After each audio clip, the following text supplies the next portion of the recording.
똑같이 미용실을 차렸었는데 결과가 완전히 달랐습니다. 한 분은 인테리어 비용으로 낸 부가세 600만 원을 그대로 돌려받았습니다.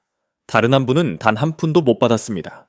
같은 미용실인데 뭐가 달랐을까요? 명륜세무회계 곰세무사입니다. 오늘 끝까지 보시면 수백만 원 손해 안 보고 등록하는 법을 정확히 알게 되십니다.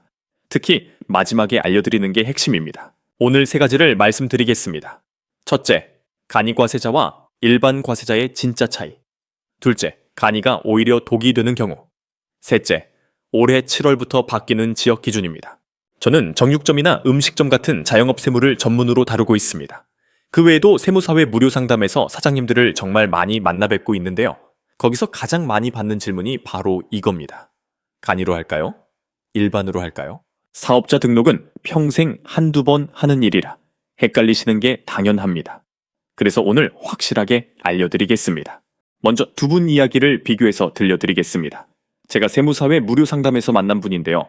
40대 후반의 미용실 원장님이셨습니다. 자녀 2명을 키우시면서 큰맘 먹고 두 번째 매장을 여신 경우였습니다. 인테리어하고 집기 드리는데 6천만 원 넘게 쓰셨는데 이 원장님은 주변에서 간이가 무조건 이득이라는 말만 듣고 간이로 등록하셨습니다. 그런데 문제가 생겼습니다.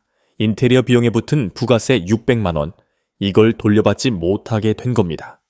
간이과세자는 이 매입세액을 제대로 환급받기가 어렵거든요. 일반으로 등록만 하셨어도 600만 원을 그대로 돌려받으실 수 있었습니다. 반대 사례도 있습니다. 최근에 저희 사무실로 찾아오신 분인데요. 30대 초반의 온라인 쇼핑몰 사장님이셨습니다. 혼자 사시면서 직장 다니다가 부업으로 시작하신 경우였습니다. 초기 투자라고 해봐야 노트북 한 대가 전부였습니다. 연 매출도 3천만 원 정도로 크지 않았습니다. 이분은 간이로 등록하신 게 정답이었습니다. 부가세율도 낮고 매출이 작아서 납부 면제까지 받으셨거든요. 같은 사업자 등록인데 한 분은 손해, 한 분은 이득, 차이가 어디서 났는지 이게 오늘의 핵심입니다. 혹시 지금 등록을 앞두고 고민 중이신 분 계시죠? 댓글에 본인 업종과 예상 연매출을 남겨주십시오. 곰세무사가 직접 답변 드리겠습니다. 자, 두 분의 차이를 보셨습니다. 무섭죠? 하지만 걱정 마십시오. 지금부터 내 경우엔 뭐가 맞는지 제가 길을 잡아드리겠습니다.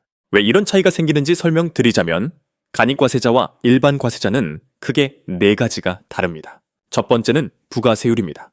일반 과세자는 매출의 10%를 부가세로 냅니다. 반면 간이과세자는 업종에 따라 1.5%에서 4%만 냅니다. 쉽게 말해서 버는 돈에서 떼는 비율 자체가 훨씬 낮은 겁니다. 이것만 보면 간이가 좋아 보이시죠? 두 번째는 매입세액 환급입니다. 바로 이게 미용실 원장님이 당하신 부분입니다. 일반 과세자는 물건이나 인테리어에 낸 부가세를 전액 돌려받을 수 있습니다. 하지만 간이과세자는 그 일부만 공제받아서 환급이 사실상 어렵습니다. 그래서 초기 투자가 큰 사업은 간이가 독이 되는 겁니다. 세 번째는 신고 횟수입니다. 일반 과세자는 1년에 2번, 간이과세자는 1년에 1번만 신고합니다. 간이가 좀 더 간편하다고 보시면 됩니다. 네 번째는 부가세 납부 면제입니다. 간이과세자는 그의 매출이 4,800만 원 미만이면 부가세 납부가 면제됩니다. 온라인 쇼핑몰 사장님이 바로 이 혜택을 받으신 겁니다. 다만 납부가 면제돼도 신고는 반드시 하셔야 합니다. 여기서 헷갈리시는 게 하나 있습니다. 간이과세자 중에서도 세금 계산서 발급 여부 기준이 4,800만 원입니다. 작년 매출이 4,800만 원 미만이면 세금 계산서 발급 자체가 안 되고 4,800만 원 이상이면 세금 계산서를 의무적으로 발급해야 합니다. 그런데 이건 작년은 매출 기준이고 납부 면제는 올해 매출 기준입니다. 같은 숫자지만 따지는 시점이 다른 거죠. 현재 기준으로 작년 매출이 1억 400만 원 미만이면 간이과세자가 됩니다. 이 기준은 2024년에 크게 올라서 지금까지 유지되고 있습니다. 여기까지만 이해하셔도 절반은 구해진 겁니다. 지금까지 말씀드린 내용을 딱 한 줄로 정리하겠습니다. 초기 투자비가 크면 일반, 작으면 간이. 이것만 기억하셔도 큰 손해는 막으실 수 있습니다. 자, 그럼 이제 내 경우엔 뭘로 해야 하는지 알려드리겠습니다. 딱 3가지만 따져보시면 됩니다. 첫 번째, 초기 투자 비용을 보십시오. 인테리어나 집기, 재고 매입이 큰 사업이라면 일반 과세자가 유리합니다. 첫 해 매입세액을 환급받고 나중에 간이로 전환하는 방법도 있습니다. 미용실, 카페, 음식점처럼 시설 투자가 큰 업종이 여기 해당합니다. 두 번째, 거래처가 누구인지 보십시오.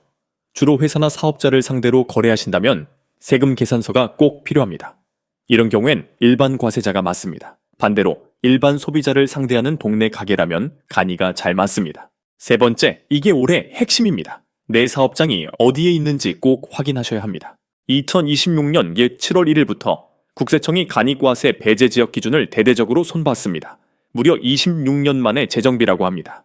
이번 개정은 크게 두 방향입니다. 전통시장이나 상권이 침체된 곳은 배제 지역에서 풀어서 간이과세 혜택을 받을 수 있게 됐고, 반대로 새롭게 상권이 활성화된 일부 지역은 새로 배제 대상에 들어갔습니다. 매출이 간이 기준보다 낮아도 사업장이 특정 상권에 있으면 간이가 안 될 수 있는 거죠. 그러니까 등록 전에 내 사업장 주소가 배제 지역인지 반드시 확인하셔야 합니다. 특히 7월부터 바뀌는 분들은 국세청에서 5월 중에 과세 유형 전환 통지서를 이미 보냈으니 아직 못 받으셨다면 국세청에 직접 확인해 보시기 바랍니다. 이걸 모르고 갔다가 당황하시는 분들이 늘고 있습니다. 여기서 주의하실 게 하나 더 있습니다. 간이로 시작했다가 매출이 늘어 일반으로 자동 전환될 때입니다. 이때 재고에 대한 세금을 따로 내야 하는 경우가 있습니다. 그래서 무작정 간이부터 하는 게 늘 정답은 아닙니다. 이 부분은 개인마다 상황이 정말 다릅니다.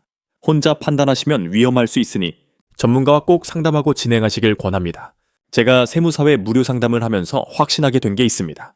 간이가 무조건 답이라는 말, 저는 단호하게 아니라고 말씀드립니다. 자, 오늘 내용을 정리하겠습니다. 첫째, 간이와세자가 무조건 이득은 아닙니다. 둘째, 초기 투자비, 거래처, 사업장 위치 이 세 가지로 판단하십시오. 셋째, 올해 7월부터 바뀌는 지역 기준은 등록 전에 꼭 확인하셔야 합니다. 다만 오늘 말씀드린 내용은 일반적인 세무 정보입니다. 개인마다 상황이 다르기 때문에 여러분을 더 확실하게 도와드리려면 본인 상황에 맞는 절세 방법은 전문 세무사와 상담받아 보시길 권합니다. 영상 설명란에 상담 안내를 남겨두었으니 확인해 보세요. 비용이 부담되시는 분들께도 알려드리겠습니다. 세무사회 무료 상담 제도가 있으니 꼭 활용해 보십시오. 저도 거기서 많은 사장님들을 만나 뵙고 있습니다. 오늘 알려드린 대로 딱 3가지만 따져보시면 괜찮습니다. 세금 고민이 있으시면 댓글에 구해줘 세금이라고 남겨주세요.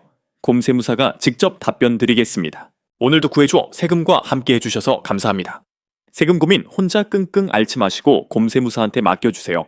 구독 눌러두시면 다음에도 제가 먼저 찾아뵙겠습니다.